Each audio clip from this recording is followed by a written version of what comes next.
नजमा तेज़ बुखार में तप रही थी और छत पर बैठी चुपचाप स्नेह भरी नज़रों से नूर को निहार रही थी, जो पास ही छज्जे पर चढ़कर पतंग उड़ा रहा था। नजमा नूर से कहना चाहती थी कि बेटा संभल कर, कहीं पतंग के चक्कर में चोट मत मार लेना, पर नूर की माँ रुखसाना के डर से कुछ कह नहीं पाई। रुखसाना नजमा को अपनी औलाद से दूर ही रखती थी, क्योंकि नजमा बे औलाद है। रुखसाना नजमा की छोटी बहन और अब उसकी सौतन भी है। नजमा ने ही औलाद के मुंह में अपने पति शदाब को ज़बरदस्ती मनाकर अपनी छोटी बहन रुखसाना से निकाह के लिए राज़ी किया था। शदाब तो रुखसाना से निकाह के लिए हमेशा से मना कर रहा था, पर नजमा ही नहीं मानी। नजमा ने शदाब से कहा, कौन सा किसी गैर से निकाह के लिए कह रही हूँ, मेरी अपनी ही छोटी बहन है और मुझसे पूरे 8 वर्ष छोटी है। मुझे आपा कहते कहते नहीं थकती। देखना, हम दोनों बड़े प्रेम से रह लेंगे। तुम्हें अपना परिवार मिल जाएगा और मेरी ममता को औलाद का सुख। लेकिन कहते हैं ना कि एक घर में, वो भी एक ही आदमी से, 2 बहनों का निकाह ठीक उसी तरह है जिस तरह बबूल को बोकर इंसान मीठे फल की उम्मीद करता है।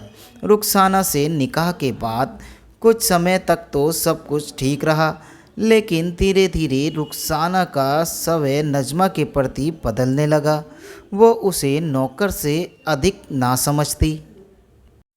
आदमी जात का क्या है, चाहे कितना भी अच्छा क्यों ना हो, औरत के हुस्न के आगे हार ही जाता है। एक तो रुखसाना की खूबसूरती, उसकी बाली उम्र और यौवन शदाब को अपनी ओर खींचता। दूसरी तरफ नजमा गमों में घिरकर जल्द ही बुढ़ापे से घिरने लगी थी। जैसे ही ये पता चला कि रुखसाना पेट से है, शदाब उसकी ओर अधिक ध्यान देने लगा। उधर रुखसाना के नखरों का तो कोई ठिकाना ही नहीं था, लेकिन नजमा को तो सिर्फ उस बच्चे का इंतज़ार था जिसके आने पर वो अम्मी बनेगी, वो भी बड़ी अम्मी। थोड़े ही दिन में रुखसाना ने एक सुंदर से बेटे को जन्म दिया, जिसका नाम नूर रखा गया। नूर के पैदा होने के बाद रुखसाना पड़ोसियों के सिखाए में आकर नजमा को उसे छूने भी न देती। बच्चों को कुछ तकलीफ़ होती तो पड़ोसी से पूछती। बहन तो उसे अब दुश्मन नज़र आने लगी थी। उसे लगता कि कहीं एक बांझ की नज़र उसके नूर पर ना पड़ जाए।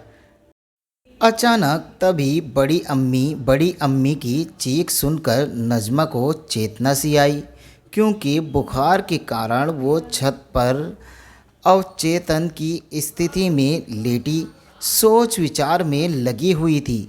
जैसे ही नूर की आवाज़ सुनी तो बेसुध सी भागी। देखा तो नूर पतंग उड़ाते उड़ाते छत से गिर गया है। उसके सिर में गहरी चोट आई थी। नजमा उसे अपनी गोद में लेकर अपने दुपट्टे में लपेटकर अस्पताल की ओर भागी। अस्पताल पहुंचकर डॉक्टर ने बताया कि खून बह गया है। नूर को खून की ज़रूरत है, जल्दी ही खून का इंतज़ाम करना होगा। लेकिन किसी का भी खून नूर से मैच नहीं हुआ। नजमा रोते रोते कह रही थी, डॉक्टर साहब, मेरा खून मिला कर देखो, ज़रूर मिल जाएगा। मैं उसकी बड़ी अम्मी हूँ। और वही हुआ। नजमा का खून नूर से मिल गया। धीरे धीरे नूर की हालत में सुधार होने लगा। उधर रुखसाना अपनी गलत करने की वजह से आत्मा गिलानी से मरी जा रही थी। उसने रोते रोते नजमा से माफ़ी मांगी और कहा, आपा, आप मुझे माफ़ कर दो।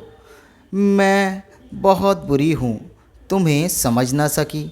लेकिन नजमा ने उसे शांत कराते हुए गले से लगाकर कहा, तू क्या समझती है, नूर तेरी ही औलाद है।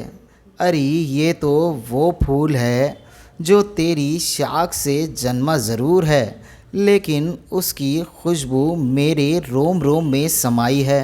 इतना कहते हुए दोनों बहनें गले मिल गईं, क्योंकि दोनों का रिश्ता बहनों और सौतन से बढ़कर अब दर्द का रिश्ता बन चुका था।